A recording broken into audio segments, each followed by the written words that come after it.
on today's episode of Life Embodied. In chronic pain, oftentimes what we see is there's a sense of pain and fatigue in the tissues of the body because it's trying to over-control its experience. It senses maybe instability or something, and then the low back muscles go, okay, I've got it.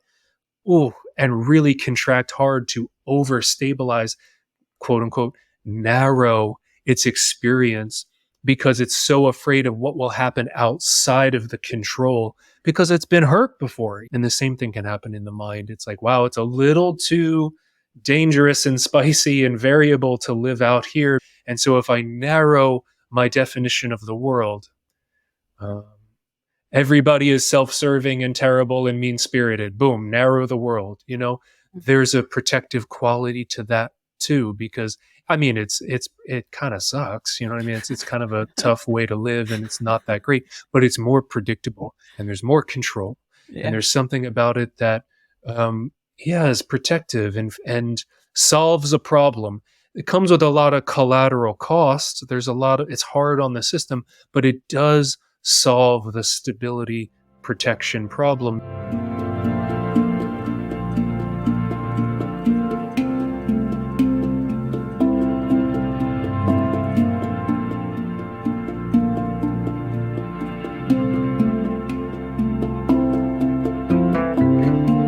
Welcome to Life Embodied, where we explore how an embodiment practice can support us in meeting the challenges of life. How can we surf the waves of life deeply anchored in the safety of our bodies? How can we learn to trust our capacity to be with intense sensations and emotions? How can we cultivate body awareness, and why does it matter? Episodes include interviews with experts and practitioners that bring their knowledge and passion and share practical tips for your everyday life. I am your host, Katharina Alf. Thank you for joining us and enjoy the conversation.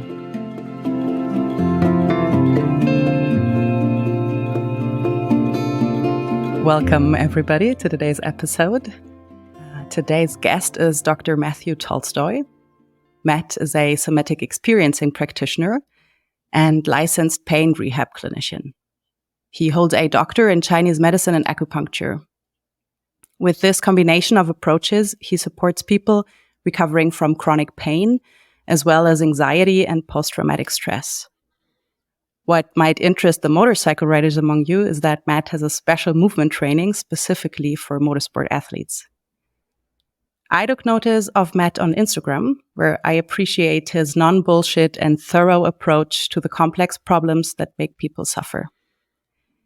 Matt is located in New York City, where he works hands-on, but he also offers online consultations. So, welcome, Matt. Oh, well, thank you so much for having me, and I'm so psyched to get started and have a great conversation. Cool. One thing that I found out when I researched you is that you went through acting school, which is something that we have in common. Oh, really? I didn't know that either. Oh, wow. Yeah. Yeah, so I did my undergraduate at Syracuse, and so I studied that as well as public health. And I don't necessarily talk about it as much in my work now, but really it really was a fundamentally shaping experience for the work that I do now. It taught me a lot about presence with the other, in the moment. Taught me a lot about the voice, like the sound and the tone of the voice when something is happening, when something of meaning is really happening, and how there will be subtle changes in the body and in the voice and all of these things that you learn to do from let's say from an expressive perspective as an artist. You can really bring a lot of those skills into the clinical practice when you're working in a therapeutic setting with somebody else. And when I look back, a lot of my sort of formative somatic inclinations were probably sown by that experience of just things that I went through when I went through the program at Syracuse. So I don't usually talk about that part as much, but you're totally right, and I didn't know that we had that in common. That's cool. Yeah, and I really like it. Resonates a lot, like that the training definitely informs the work that I do now, and I'm sure it does inform your work too, right? Like what you just said, that you're trained in expression in a way, so you become really aware of subtle changes in expression, and this can be like a great source of information about a person and about a person's state. For sure, for sure. Mm. So, Matt, I always start with the question, what is it like being your body today Hmm. or in general? What is the physical experience of being you? Hmm. Oh, that's such an intricate and phenomenal starting question. What is it? What is it like to be in like my physical experience? Well, I would say that I am very much like a kinesthetically led person, both in terms of like, let's say, we all have our learning styles, whether that's, auditory or visual, or in my case, kinesthetic. And so I've always, since I was a young kid, as well as through today, the way that the lens primarily through which I feel like I understand and interact with the world is mostly through my body, through movement, and the way that things resonate on that level, and then it spills over into, let's say, visual imagery or a certain type of sound, or the way that words fit together. But I think primarily for me, the sort of the tuning fork of my experience is the way that things feel physically in the body, that then informs kind of my other senses, and then they all sort of mix together to kind of orient myself in, in my reality and go from there. But I mean, qualitatively, what is it like? Well, I mean, I think words that I would use to describe it are, there's a there's like a resonance to it, like there's like a vibration to it that I think is pretty primary to the way that I interpret my physical experience. Like there's an oscillation, right?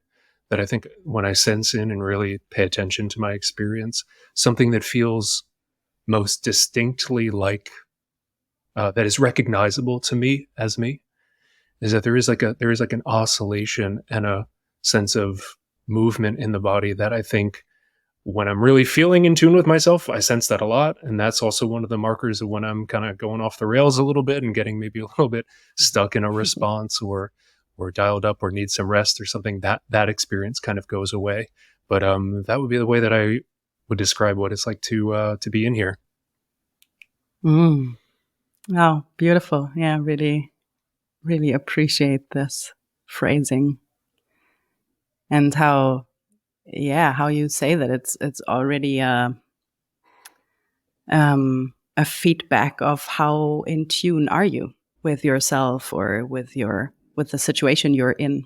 If the inner resonance kind of stagnates, sounds like a rich relationship with your physical being in a way. Mm. Cool. So the modalities that you use may or may not ring a bell for people. So, what is it that you do? How would you describe it or explain it to someone who maybe doesn't know what somatic experiencing is, or who's never experienced acupuncture? So, Yeah. yeah, what is it that you do Yeah. with Well, people? it's a question that, um, if I'm being really forthright and really really honest, it's a question that I constantly struggle with when I talk to people about what I do, because there are kind of these, um, like highlights that one hears when you hear about what I do, like you said, acupuncture or somatic experiencing or movement rehabilitation. And sometimes people have like a vague idea about some of them, but oftentimes what I struggle with is that the unique combination of those three things is sometimes very different than, let's say, the singular application of any one of those things by themselves. And so it's like we hear sometimes of these healthcare buzzwords, acupuncture, somatic experiencing, movement rehab, or whatever, and it kind of starts someone's expectation about what that process is like. Some of that is helpful, but but most of that is kind of not that helpful when I try to describe what it is that I do. And so this little like long lead in is to say it's sometimes an area of complication for me. But the best way that I would describe what I do is that the if you really boil everything down, like let's for a second not worry about the actual modalities or techniques, but if we zoom out like a layer above that or a layer below that, whatever, however you want to think about it, like the generalizable principle of what I do with everybody, regardless of the modalities that we're using, is that we're helping the body orient itself and stabilize itself inside of its physical and what I'll call maybe non-physical, like psychological or emotional, even though those have physical ramifications, but you understand that they're generated from some other level. That if you can orient and stabilize your system in a way that allows it to feel more present and safe, so that we can be less sensitive to things like chronic pain, so that we can be less sensitive and less reactive to environmental triggers with things like anxiety and post-traumatic stress, that even though something like helping someone with maybe, let's say, long-lasting low back pain in practice may look very different from what we would do with somebody who's having a hard time. I'm in New York City, so let's say they're having a hard time on a crowded subway. You know, it makes them feel really anxious and it gives them a certain type of panic response. The execution of those two things may look very different, but the central principle is that we're trying to address the part of the nervous system and brain that deals with the threat response. Yeah, like how the body and brain interprets its environment, whether that be its movement environment, going to put your shoes on and what's happening in that environment and whether or not that's problematic for your low back or not, or whether the crowded subway is actually a physical threat to your safety and life. We have this, both of those modalities are pointed at the center of our system that just automatically and reflexively comes to conclusions and predictions about how hard it needs to rev your system in order to protect you, how hard those protections need to come online.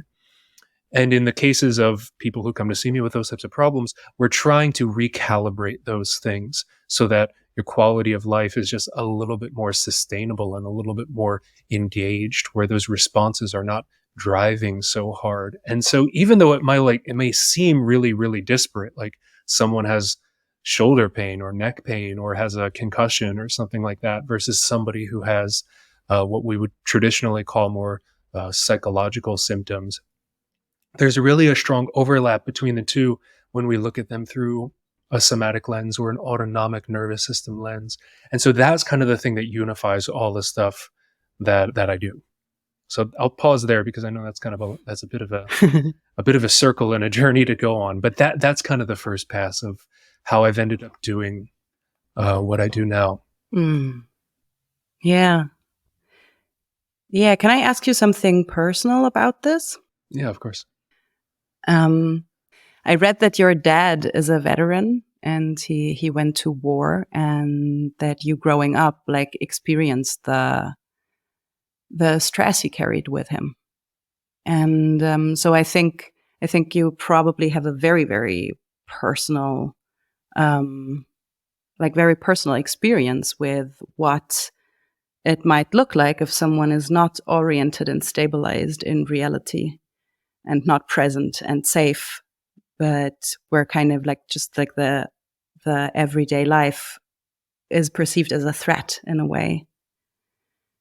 So how did this experience also informed or informs your work with people now, or maybe also your wish to work with people? Yeah, it's very fundamental to how I've ended up where I've ended up in healthcare and in my career, my experience with with my dad for sure, because if I think about kind of the most, just sort of the most fundamental way that I think at the time, my young nervous system experienced the things that my dad um, holds on to, the ways in which his combat experience shaped his system, it was so, I think it was so viscerally clear and apparent to me, even though, of course, I had no consciousness or no way to put language to it uh, growing up as a kid. But you get the sense of when you're close to somebody who is running in those types of states all the time, certain types of fight or flight protective responses that, the having memories of a kid of needing to wake my dad up by poking him with a broom because he would jolt up out of bed and be stuck in this startle shock oriented response that was just entrained in him from the time that he was in Vietnam. And that was just a lived reality for me. It wasn't something that later on in my clinical training, I read this book and they say that, sometimes when somebody's had something happen, there are certain types of shock reactions that become natural and automatic. Like, it was just from the second that I showed up. I had this attunement with a parent who was in that state. And so there's a way in which I think it's very fundamentally woven into my body and my nervous system, is the experience of being close to that and seeing and experiencing how that functions in an individual in a very real way, because you're attuned with your parents. If you're with your parents throughout the majority of your childhood, there's just a library of experience that is a part of you, and it's definitely a part of me and what I do now. Yeah.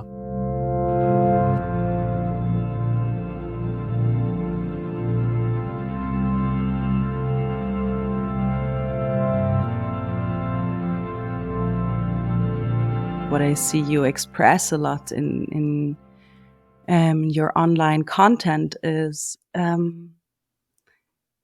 that people come as if they come from two directions.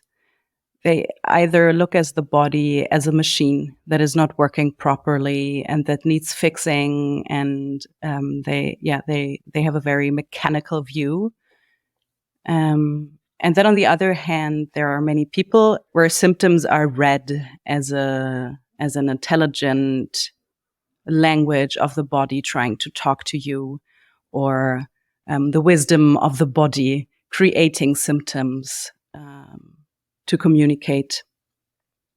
And obviously, both of these views have an inbuilt limitation, or can become as if an obsession. So what is your take on this? Oh, well, this is such a great topic, because I think that especially in the somatic experiencing or somatic therapy space, it's something that maybe doesn't get enough airtime. Is that, yeah, this concept of there is unbelievable information and millennia upon millennia of natural instinct that comes hardwired inside of the body, and that most of what is running our experience, both physical and psychological, is out of our conscious awareness. And so clearly there is a part of us that is propelling us in the world that is not immediately accessible through our intellect, right? And so then getting in touch with the body, getting in touch with what I'll call maybe semi-conscious parts of ourself that are not articulate in the sense of language and rationality and logic like the conscious self is, but still comes through with lots of information and helpful things to know that allow us to have a more vibrant, visceral, and what I'll call even maybe authentic experience of being alive. all of that exists. But I think sometimes where the field maybe goes a little bit too far is to presume that all of that information is, let's say, like perfect and well attuned and perfectly matched to the environment, and to not see that it's like, well, the body has all of these incredible reflexes and responses that have been programmed and groomed by nature over the millennia of conscious life. But it also makes a lot of mistakes too, and that's okay. But there's also a lot of things and impulses and certain types of responses that come from the body that are maybe misguided, or are being driven by, let's say, incomplete or inaccurate information. There are a lot of natural impulses inside the human consciousness that are wired for things like prediction bias and things like that. And all of that is okay. It doesn't necessarily mean we need to swing then to the other side of the spectrum and therefore like vilify everything about intuition. But it's one of these tricky areas where there's a lot of nuance and there's a lot of details and balance to be found in the middle, where we can sense into and appreciate certain things that we can find through, let's say, experiencing impulses and knowledge that come from the body, without necessarily unquestioningly accepting them as the complete truth of everything that we are and that we need to know. That we don't parentify the body, right? Like sometimes it can be we project like our desire for an all-knowing, wise, older other, like a parent, that suddenly now, once we grow to a certain age and our parents are not that, we just realize that they're fallible, normal humans, the way that we're fallible, normal humans, then that parent figure maybe gets ported over to, yes, it's my sense of the body, it's my nervous system that just knows everything about the world and how to handle it and what to do. And that's a very understandable impulse. We all have that impulse, and it's a natural one to always be wanting to look towards the all-knowing, wise other.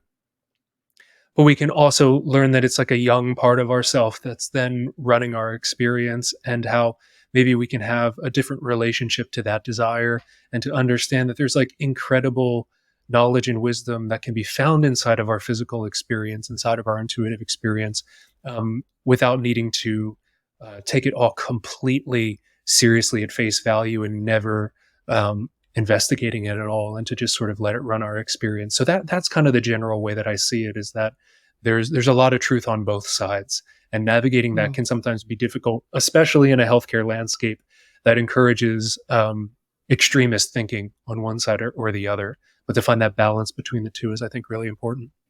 Yeah, it's as if the mainstream medical world mostly looks as the body as the machine, and then the alternative medical world mostly looks as the body as this wise mentor that you should follow at all cost, or something like that.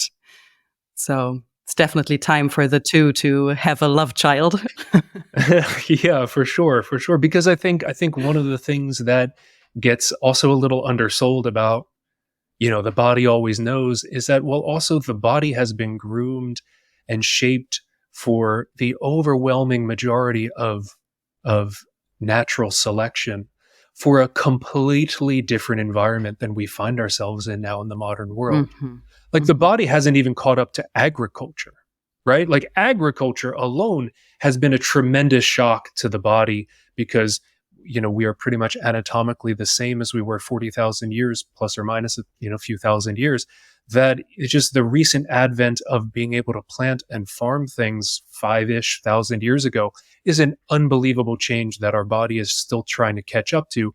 Not to mention something like a smartphone, like forget about it. It's unbelievably, like its notions about the world and the environment are so old and so mismatched for the types of environments we find ourselves in now, which doesn't mean that it's not completely useless, but the body is very confused because it's woken up inside of an environment that in the last, if we look at all of evolutionary history, like in the last 2.5 seconds has radically changed, and it's unprepared for that change. So it's disoriented a lot, and it doesn't kind of know what to make sense of it a lot of the time, which is why we have all of these, bizarre impulses to survive in the world that we live in a way that's not really matched for the world that we live in, because our body's been programmed for the overwhelming majority of our time for a very, very, very different environment. And so there's a little bit of, I think, humility that we have to have in sort of looking at that too, inside of that lens of, our body's natural inklings to what we should or shouldn't do or how we should live in the world, because it's so artificial nowadays. And there's a certain type of navigation that needs to take place that's very unique to this point in time. Oh, yeah. Yeah, I think you even once wrote about this, like, so what am I supposed to do now with all this energy I mobilized to fight the saber-toothed tiger? Yeah, but you really just got an email? Yeah. Yeah. Yeah.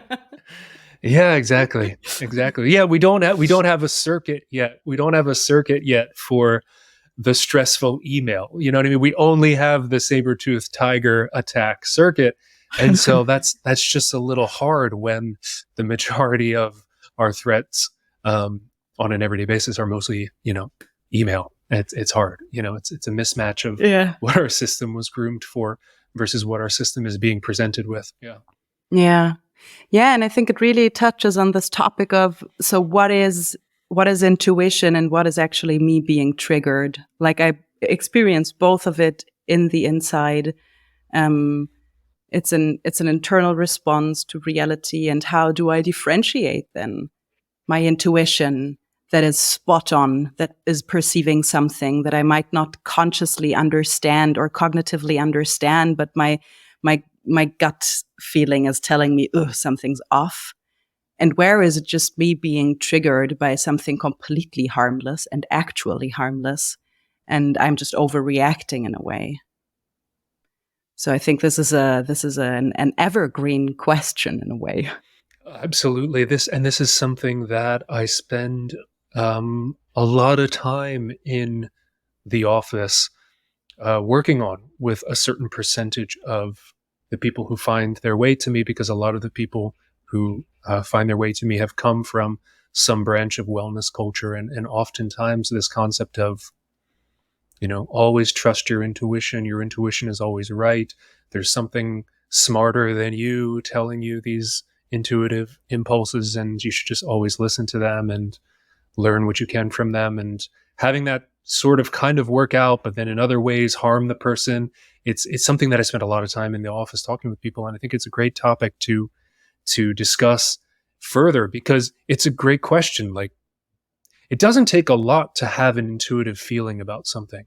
It just takes a certain type of emotion with a certain amount of self-confidence to then produce an intuitive sense about our world and about our experience. And so how do we differentiate between intuitions that are being generated by a part of us that has picked up on something very real and distinguishing about our environment that we need to act on, that we need to listen to, versus a part of our reactive system that has maybe filled in the gaps creatively a little bit based on our history or based on the things that we're afraid of. Because again, we can only ever experience so much information at one time. Our brain is very good at filling in the gaps. And sometimes when we've been through really difficult things that have been very, very harmful to us, our sensitivity to filling in the gaps in a particular way goes way up. And so it can be very hard to disentangle those two experiences of a genuine sense of something that we need to listen to in a given moment and really let drive our behavior, versus something we need to acknowledge and feel and let it have a voice, but then also have it occupy a certain part of our decision-making process, not being the only arbiter of what we do. And so how do we tell the difference? Well, that's really hard. And it's hard to know because everybody's system, the way that you communicate with yourself is a little different. But I think in general, the way that I've worked through this with people is that we begin to parse out and we begin to learn in detail the ways in which the triggering activation cycles begin to feel in a very detailed kind of way, particularly through the body. Mm-hmm. What I mean by that more specifically is like, the phrase I use with a lot of people is like, we want to find the before, before something happened, before you had that response or before that emotional state got to be 6, 7, 8 out of 10 intensity. what were the things that were happening at maybe 2, 3, 4 out of 10? What were the body signals associated with that? And then we can start to learn and map a little bit more about what those activation cycles feel like, more specifically, before they're really loud and get a lot of our attention and then we're swept up inside of them. We can learn to track them earlier, because when we can track them earlier, there's more information and we can sometimes make better choices inside of those moments. But more importantly, in terms of this topic, we can then begin to distinguish between those sensations in the body versus the sensations of like what we call maybe a more reality-based intuition about what's happening right now. That there will be subtle differences in the way the body signals that to you compared to one when you're inside of, let's say, a learned response or a habituated self-protective response. There will be a different signature in the body. And part of our work together over time is to slow things down and stretch things out enough to be able to identify what those things are, so that then as you're in a given moment, you can notice, oh, wow, I feel that thing in my chest. I know I'm kind of getting onto a typical response. Maybe I should, take a second to really examine what's going on before I take it at face value, versus, wow, I'm going to say things that people have said to me. I feel that relaxed feeling behind my eyes as I really consider this option. And that usually means that I'm kind of in more of a adaptive, calm, oriented, present moment state. But then what's great is that you don't have to necessarily just choose. What you can do is go moment by moment and then sense and watch what the body does as we follow one. Maybe you do feel that thing behind the eyes, and then you get 2 steps further and you realize, oh, nope, I am going in this direction where I'm having a habituated response. The idea is like, it's not necessarily a fork in the road. There are all of these different differentiations. And as we get better at not rushing to a conclusion about which one of these things it is, we just learn like how to be more present moment to moment and learn when we're going in a particular response versus when we're staying adaptive and present and responding to the environment in a more alive, present kind of way. Yeah. Nice. Could you maybe like even zoom in on this a little bit more? Like what would be cues to pick up on that point to a kind of like quote unquote overreaction, and what would be more like a relaxed, in tune inner response? Like, like kind of a few hacks how to spot it in yourself. Yeah. It gets tricky because there's a lot of different ways that language in the body can express itself to different people, depending on how their nervous system is wired up. But I would say most generally, categorically, the things to look out for, I think that on the, let's say on the activation side of the spectrum, where maybe the system's getting pushed towards a defensive response rather than an adaptive, open, present response, I would say we can look out for a few different things. We can look out for just a general sense of how connected and present with, I would say, the entirety of your body you can notice. Like if you're able to scan through and you can still feel kind of like a gentle presence, let's say in your limbs, like your legs, your arms, you can feel a sense of flow inside of your body. When we get inside of these other responses that are maybe a little bit more hardened or a little bit more self-protective, is that we might start to either really start to constrict a lot, like there'll be body tension that maybe is cutting us off from a full sense of our body. We maybe get compressed and feel like, we really exist in this upper body or something like that, because there's all this tension and that survival energy is kind of rising up and compressing us into a very smaller part of our physical experience. Or sometimes we go the other way, where there's more of a dissociative element where it's like, whoa, I kind of feel myself checking out a little bit. Like when I go down to sense my feet on the floor, it's kind of really hard for me to feel them, or I don't really feel my hands anymore, or it's got things are getting a little fuzzy and a little vague. Those are two ends of the spectrum of commonly what we see when maybe an automatic response is starting to take over, and we're kind of reacting from a different place, maybe in response to a difficult thing that's happened to us in the past, as opposed to something that's happening right now. Whereas when we're maybe following something that feels a little bit more, what I'll call like, not necessarily, it's not necessarily like a good or bad thing. The word I keep using is adaptive, meaning like I'm present, I'm here, I can respond, I can go left, I can go right. There's an openness to it. And oftentimes then it's like, as you kind of check and scan through the body, it's like, yeah, there's kind of this overall sense of presence. I can kind of sense into my arms. I can feel my legs. Yeah, I can feel that contact. If you're sitting in a chair, I can feel the contact of the chair with my body.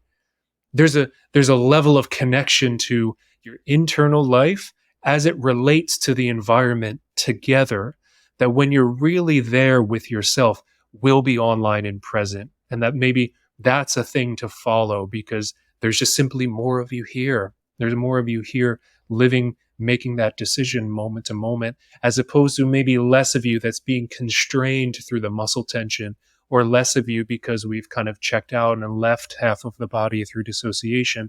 That when you feel the totality of the presence in the body, that could be a sign that you're kind of still really there, and keep following what you're following, because there's a stability and a presence to that. But that would be the most general way that I would flag for people to explore in your experience. Yeah, wonderful. Thank you. I never heard someone call the online state adaptive, but I really like it, because it's kind of, are you adaptive to the current situation, or are you reenacting an adaptation that you came up with at another point in your life that is not appropriate right now? Exactly. Because if we think about, whether it be post-traumatic stress or just simply the challenging experiences that have shaped our nervous system, is that you're totally right. It goes into a protective response that it learned to do before. Something that was maybe appropriate to a different experience then, that is maybe not appropriate for what's happening now, but there's a similarity to it, that the body was, yes, I know what to do. It's this thing. I've learned how to do it. Here we go. And boom, we're off to the races. It's like, well, maybe not so much. And so the word adaptive just means that we have that flexibility to go back and forth between, maybe there is an experience where you need that thing that you learned in order to survive back then. The goal here is not to press delete on that file. We want that file because it works. It works under a certain set of circumstances. And we want to have the adaptive ability to recognize the environment with a level of clarity, so that we know, oh yes, this is actually an experience that needs that file, versus, well, maybe we could build something else that's a little bit more appropriate for here. And when we're having a hard time is often when we've lost that flexibility and we've lost that adaptability. And so, yeah, the word adaptive I've gotten in the habit of using, because it's also, like I mentioned, there's no value judgment to it. It's not about a better response. It's like, well, it's more adaptive, it's more flexible, it's more open, because who knows what the right response is? I don't know. Life is complicated. I'm not ready to stake a claim and say, oh yes, that's the right one, as opposed to, well, I don't know, let's show up and respond and go moment by moment, and have an adaptive, open mindset, rather than trying to be right, which maybe takes us back to the intuition thing. Because if we have an intuition about something, oftentimes we want it to be right. There's a huge motivation for it to be right, because it makes us feel powerful in the world, right? Like we have control over our environment. We can predict what it is. We feel feel masterful because we were right in our intuition, as opposed to just simply being open and adaptive and available to be wrong, and that's okay, and then just change because I'm flexible, as opposed to being like, my intuition about it has to be right, and I'm going to sort of, fit the square peg in the round hole in order to make sure that I reinforce that sense that it was right, versus just present and alive. Yeah. Yeah, beautiful. I was just wondering if whether you sometimes catch a more protective response by observing how the person's worldview becomes kind of more narrow, that it kind of expresses in like very limiting beliefs about themselves or the world. which kind of corresponds with what you just said, like this need to be right, for example. Yeah. Yeah. It's a great parallel between what can happen in the body and what can happen in the mind with a worldview. Like you said, there's a narrowing, and that narrowing can also be reflected in somebody's body tension and constriction pattern in the tissues of their body. In chronic pain, oftentimes what we see is there's a sense of pain and fatigue in the tissues of the body because it's trying to over control its experience. It senses maybe instability or something, and then the low back muscles go, okay, I've got it.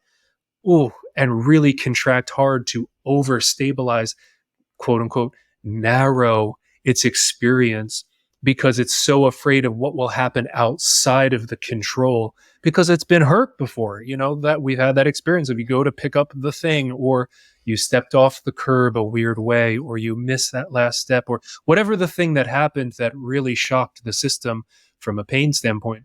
Sometimes the body goes into this self-protective organizational strategy to limit those experiences. And the same thing can happen in the mind. It's like, wow, it's a little too dangerous and spicy and variable to live out here because people either let me down, or I'm afraid of the things that people say, or there are certain ways in which I'm bumping into my environment that is really not great. And so if I narrow my definition of the world, everybody is self-serving and terrible and mean-spirited. Boom, narrow the world. There's a protective quality to that too, because it kind of sucks. You know what I mean? It's kind of a tough way to live, and it's not that great, but it's more predictable and there's more control. Yeah. And there's something about it that, is protective and solves a problem. It comes with a lot of collateral costs. It's hard on the system, but it does solve the stability protection problem the same way that a really tense low back limits our movement options so that we don't have that moment again where we step off the curb and an unexpected amount of force travels through the tissues of our body that feels threatening.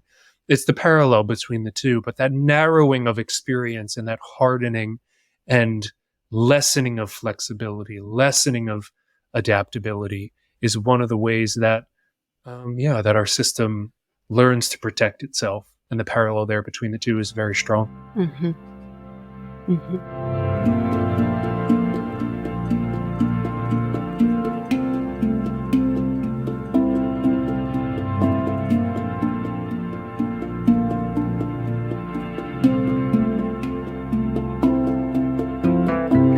If we look at the other side, because you also now just mentioned it, like that the back might not be afraid of boundaries being crossed, but it might also be afraid of like going down the stairs or moving forward or something. How do you approach this with a client that comes with this kind of pain, where you would maybe look at it with more of the mechanical view, if you know what I mean? Yeah. Well, I think this is a great question that highlights sometimes the flexibility and the adaptability of how we can work in the clinic, because there are many people for whom I see that have, let's say, some type of chronic back pain, and we don't do any somatic experiencing, right? Like, we don't necessarily need to do that to recalibrate their nervous system with the experiences that have shaped what is setting off their protective mechanisms for their low back pain. Somatic experiencing might not be the thing that has the most powerful leverage on recalibrating that system. That might be learning to breathe and stabilize in different positions relative to gravity, in different joint positions or whatever, that the execution of that would look very much like physiotherapy or something like that. But what we're really trying to do is to expose the body and the nervous system to these joint positions, to these amounts of muscle tension that then can reintroduce a level of variability and stability. We're talking about like literal stability inside of the system in a new kind of way. It's the same principle, but we're just working on a different level of the nervous system that, we would use a very I would call it quote unquote mechanical because that's the way it would look, like we were doing, rehabilitative exercise. But it's through this lens of how can we expose the brain and the body to, let's say, certain types of positions and movements that it's currently having a protective response to. The back pain is trying to protect you from bending a certain way because it really feels like if I let myself bend a certain way, something really bad is going to happen to the back. So please don't do that. And it makes it painful, intense in order to stop that experience. That might not, that's likely for many people not psychologically generated. That's not coming from, let's say, a psychological fear of that movement, but there's a automatic reflex inside of the movement organizing system that says, I don't think that's such a great idea. And so then what do we need to do? Well, we need to, slowly and gradually expose it to those movements, maybe approach it from a way that is not necessarily as direct as the movement that's getting flagged. Maybe we have you lay on your side and repeat that same movement so you can feel the contact with the floor. Maybe your feet are on the wall so the body has a sense of its environment a little bit more clearly. You do that same movement, and all of a sudden now the body doesn't see it as such a threat to the system. And so that's still somatic experiencing, but it's not the same type of execution as we would in like a sitting psychotherapeutic model, but it's targeting the same area of the brain. It's just the content of that situation is different than, let's say, somebody who's having a hard time with a narrowing of their worldview when it comes to, let's say, their depressive symptoms or something like that. But at the end of the day, if we zoom out far enough and look at the nervous system, it's the same type of area that we're working on. This one is just more quote unquote mechanical or physical, and this one is more quote unquote psychological or psychophysiological. Yeah. So how does then the moment of release or reintegration look the same or different in these two different settings? Yeah, the moment of like when we've given the brain, the nervous system, the body, when we've given it enough meaningful experience to recalibrate itself around, right? Whether that be movements, joint position, breathing, whatever, or whether on the somatic experiencing side of things, body sensations as they relate to memory, internal image, posture, things like that. How do those moments of recalibration, let's say like how they're similar, how they're different? Well, I think the way in which they're similar is that there is definitely, to use the classic term, there is definitely a felt sense of somebody just experiencing their body differently. In the beginning, that might not necessarily even be like the clouds have parted and there's like a chorus of angels singing down upon them. Like the experience is so different and magical and healing. It might in the beginning just be different, but different in a really meaningful way. Like, wow, like we were saying earlier, my legs just feel so different than I'm used to. Like there's maybe a sense of aliveness, or maybe there's just a sense of some type of awareness that was not there before, that is palpable and real, that the body and the brain is listening to and organizing around, instead of just we're running the same pattern. It goes A, it goes B, it goes C, the end, nothing to change here, nothing to report. It's business as usual. That's when we're still in the response. But when something different that gets our attention and is experiential, like it's touchable and real, I can feel it right now in the moment, that's interesting information that then can begin to reshape these responses. So that's what's similar between the two groups, is that whether that's then you go down to, you lean over to put your shoes on and your back doesn't feel the same way anymore, that's great. Or whether that's you go on the subway and you don't feel the crushing sensation in your chest, there's a physical experience that's different. How those two areas may be different is that, well, I mean, oftentimes when we're dealing with somatic experiencing and using that as the tool to recalibrate somebody's system, there will often be a physical change, like a sense of different sensations in the body, but oftentimes that comes with a multi-sensory change as well. A lot of times people will just say like, wow, I don't know, the colors in the room now just feel much more vibrant because the nervous system is allowing more sensory information in. Talking about narrowing, it's now widening its sensory experience because it feels safe enough to include more things. So sometimes people feel like more channels of themselves are experiencing the world differently. Of course, there'll be a different emotional sense of what's happening. There'll be a different sense of just the way that the body and the mind is orienting itself in the world will feel fundamentally different.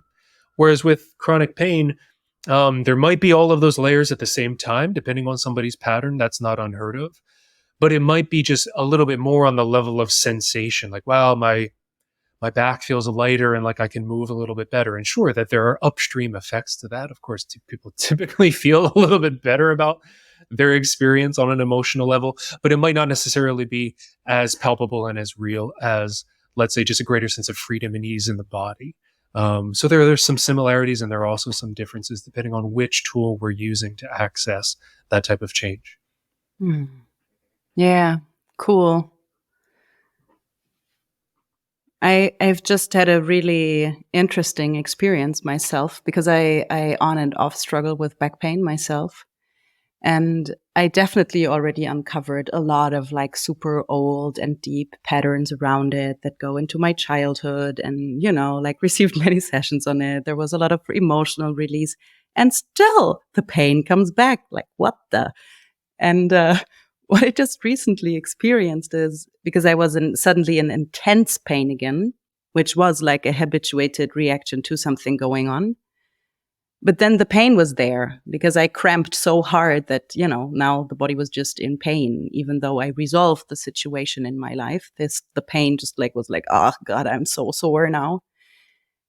And what I then experienced is because I just went to a movement workshop and I did a lot of stuff that I was super afraid that it would hurt my back, but I kind of did it anyways. And it didn't hurt my back. On the contrary, the pain got way less. I rolled around and we wrestled and really physically intense stuff. And I found out that the pain that I hold onto now is mostly the fear of my back hurting again, if that makes sense. And that when I then overcame this fear and did the movement anyways, I noticed wow, it isn't painful actually. I can do this. And then there was the emotional release wasn't so big. I mean, there was some release of fear in a way and intense sensations, but it was very, very physical because it was not about my childhood trauma now, but about something very different. I love this example so much. This is such a great, I'm so glad you brought it up because this highlights, I think, this highlights a lot of what I try to include in my practice is that there are many layers to our patterns. There are some that are more psycho-emotional. There are some that are physical. There's a lot of overlap between the two. But I think that there's sometimes a polarization where a lot of people come to me and a lot of providers sometimes have discussions with me about, well, is it mechanical or is it emotional, my pain? I don't know. And I don't know if we necessarily need to make a choice about that because the body doesn't know the difference between that. And we probably need inputs to both our mechanical movement and our emotional selves when the pattern includes both of those things. And so sometimes, like you said in your example, you gave a lot of input to the emotional side of things and made a lot of really good process, but there was still a layer of the nervous system that was like, but I still have to run this back pain that was maybe being driven a little bit more by reticence or fear around the actual mechanics of moving because it hadn't had enough physical experience of actually moving the joints in a particular way and having things be okay, that it hadn't had that experience yet. So it didn't know that it could trust it. But what I think is so cool about your story is that if you maybe would have just done the movement class without doing the other work, it may not have been okay enough to experience those wrestling, tumbling, rolling motions and then have it reorganized in a great new way. It might have been like, whoa, this is overflowing the system right now because there's all this other stuff that's over here on this other channel, and like, whoa, I don't know, it might have actually hurt your back if you hadn't done Mhm. some of the other things that you did. And in the same way with other people, I treat other people who have really made a lot of strides in the physio world, who have learned to move differently, and they're much more physically resilient, but there is still some sort of psycho-emotional physiological component that has not been resolved, that is still now causing the back pain. And the great thing is that we can just kind of try to look and assess and go moment by moment to see where the biggest conflict is inside of somebody's system, and work on that level to then take it to the next place. And that we don't have to decide, oh, it's just psychological. You just need to, get over it, mind over matter. That's it. It's like, well, there is a zone where we do both at the same time, and it sounds like that's kind of what happened for you. And it's such a great story that demonstrates the real overlap and the real interconnection between our emotions and our mechanical body. Yeah. Yeah, I think in a way, like, this separation is just very, very artificial, right? Like, it's really it maybe it looks like two different entry points, but in the end, you know, we don't know if we are anything other than our body. Like, we might be, but that's just beliefs. Yeah, yeah.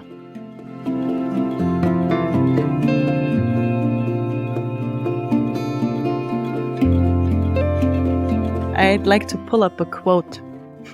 So let me quote you to you. Okay. You said, "The longer I work in mental health, the more I think intentionally protecting and cultivating our attention is more important than ever. To be blunt, so many of us feel like shit in the modern world because our attention is so fragmented." End quote. So, what are you onto, Matt? What is this about? Yeah, yeah, yeah. Well, oh man, it's a big topic, and it's something that I think I've really been focused on in the last, I would say probably the last like 2 years or so. It's become something more central to how I work with people and how I conceptualize my work with people. Because obviously, with somatic experiencing, we're using attention, right? Like, we're directing attention to different aspects of our experience in order to learn things, in order to experience new things. That's why it's called somatic experiencing. And we do that through attention. And I think now more than ever, we have,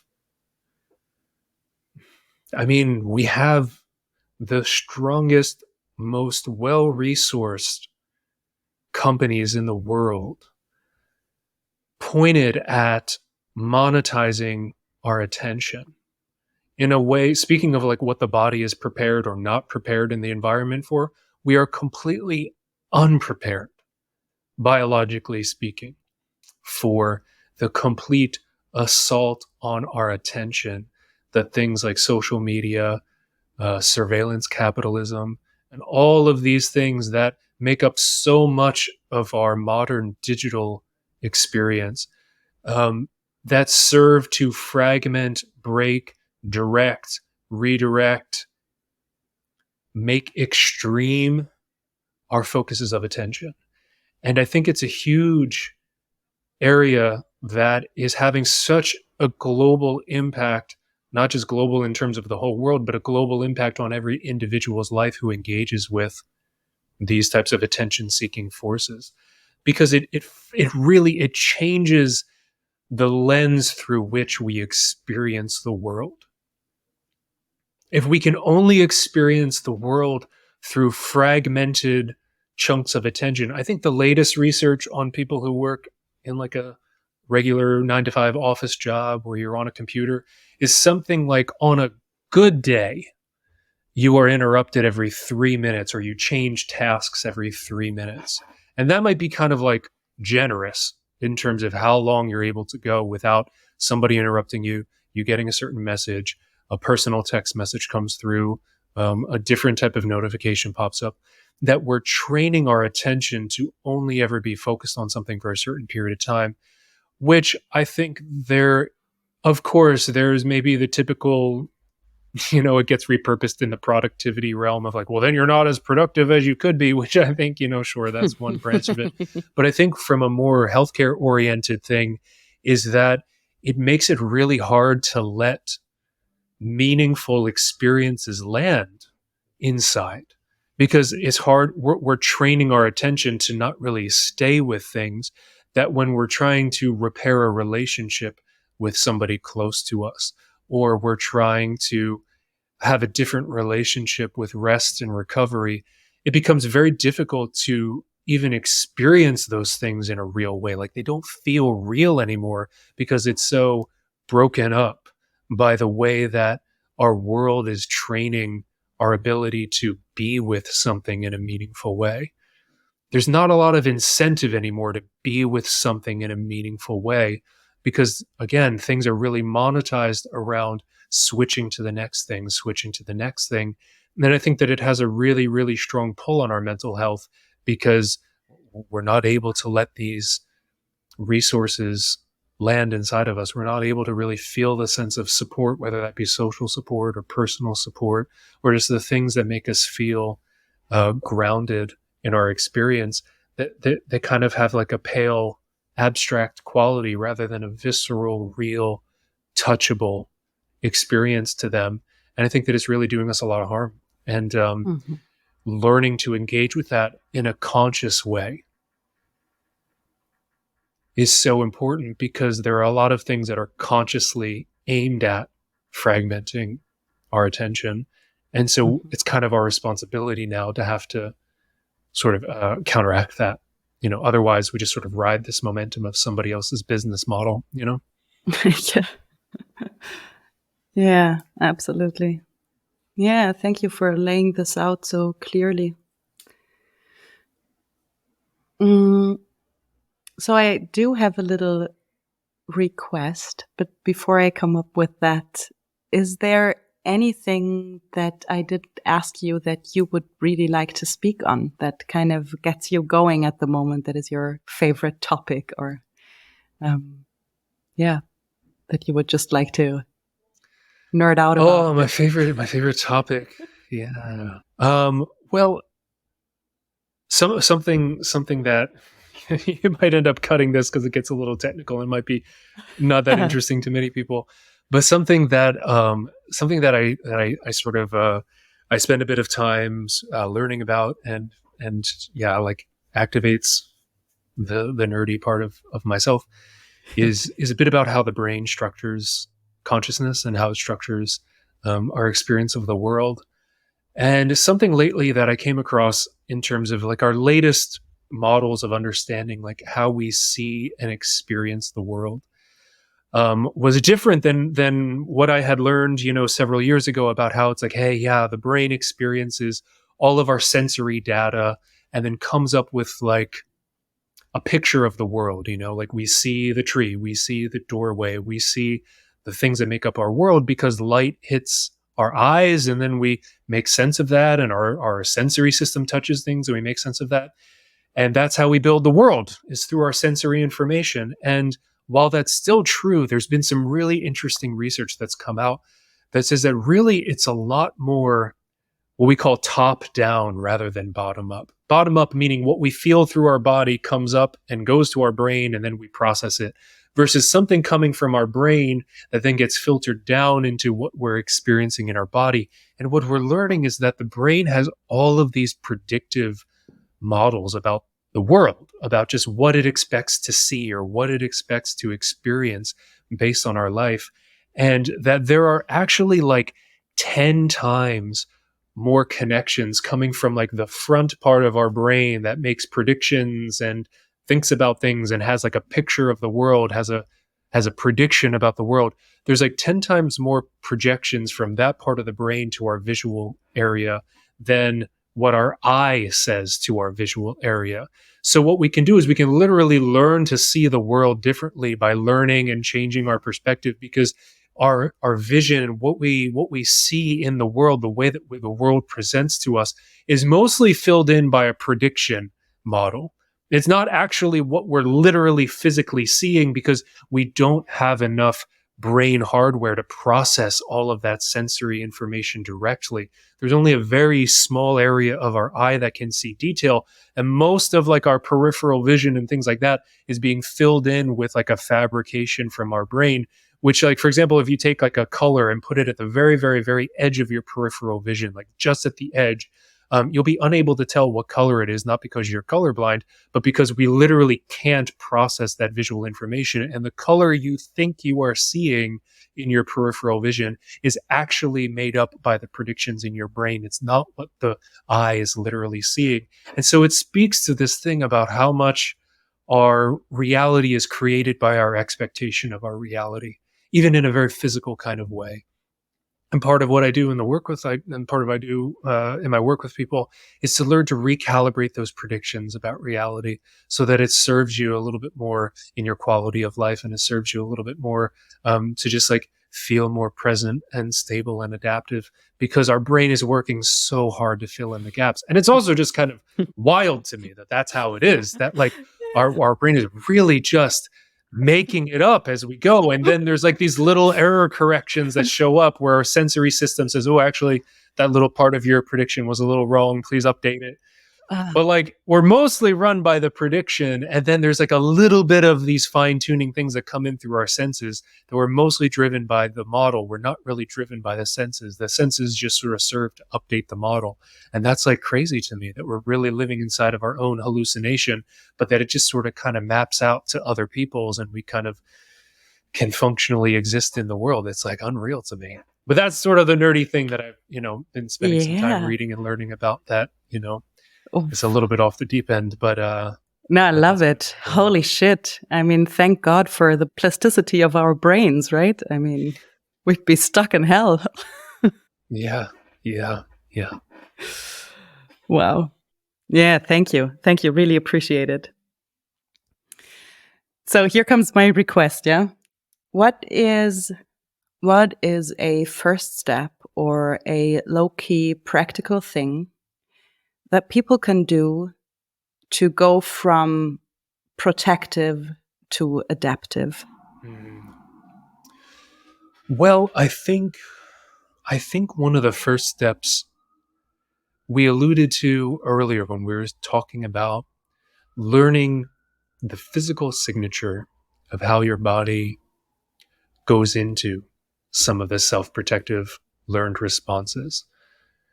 Simply getting a better grasp on how that plays out inside of your body. What are the automated responses that are specific to you and how your system learned to survive in a particular way? That the more awareness that you can build around that pattern, the more the next step will come to you. That's where that opens the doorway to then, okay, well, if this is what's happening and this is why it's happening, what else can I do? And then sometimes like a more creative part of yourself can then have an answer to that, and then you're off to the races, and that's really great.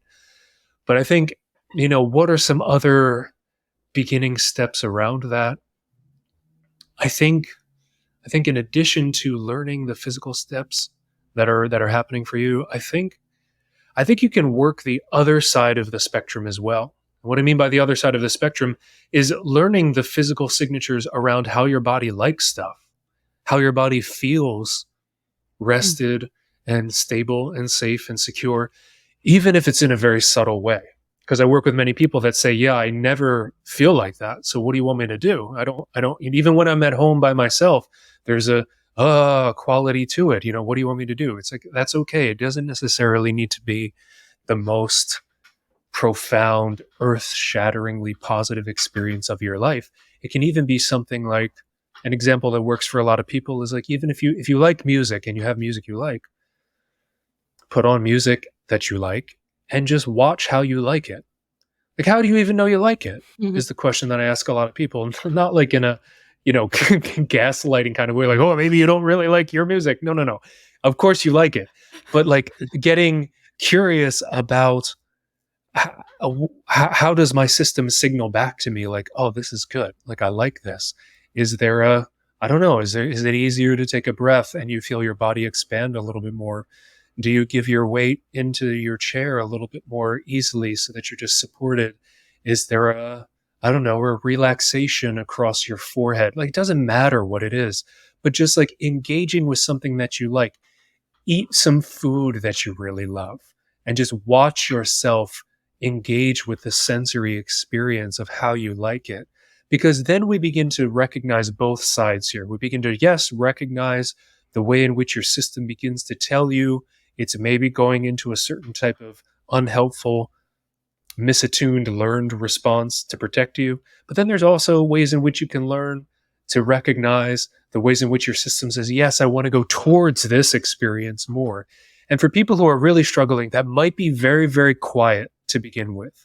And so don't, I tell people, try not to be cynical about how quiet those subtle signs of enjoyment and pleasure are. Try not to say, well, it's so little, it can't matter. Because the more you can consciously engage with them and go to meet them, the more they strengthen in your experience, because something inside of you goes, oh, whoa, somebody's listening. Hey, that's great. Oh, yeah, let me tell you all about it. But I'm used to you not listening and just blowing past it. But hey, somebody's conscious, somebody woke up and is here. That's great. It will become more viscerally real to you if you can take it seriously and engage with it, even if it's really subtle to start. And so those would be the two steps that I tell people on a practical level, is to begin to map both of those experiences in the body. And then that will lead you to the next step of what to do and the next thing, because now new information has been brought to your attention that's been felt in the body and also recognized in the mind. And when that happens, that's like A plus B. C then shows up, whatever that next thing is. I don't know what that will be, but that's the process of how we start to build a new set of circumstances that your system can calibrate around, is having both sides more consciously known in your experience. I really like that. That's good homework, I think. Yeah. So what's a good way to find more about you and your work and to get in touch with you if people are interested? Oh, sure. Well, most of the writing that I do about my work is out on Instagram. So if you find me there, just Matt Tolstoy is my handle there. You can find me there. That has a link to my website, www.matttolstoy.com. That'll take you there. That has contact information if you'd like to reach out. Have some writing on there, additional information about the type of work that I do with people. But yeah, you can feel free to reach out to on either of those channels.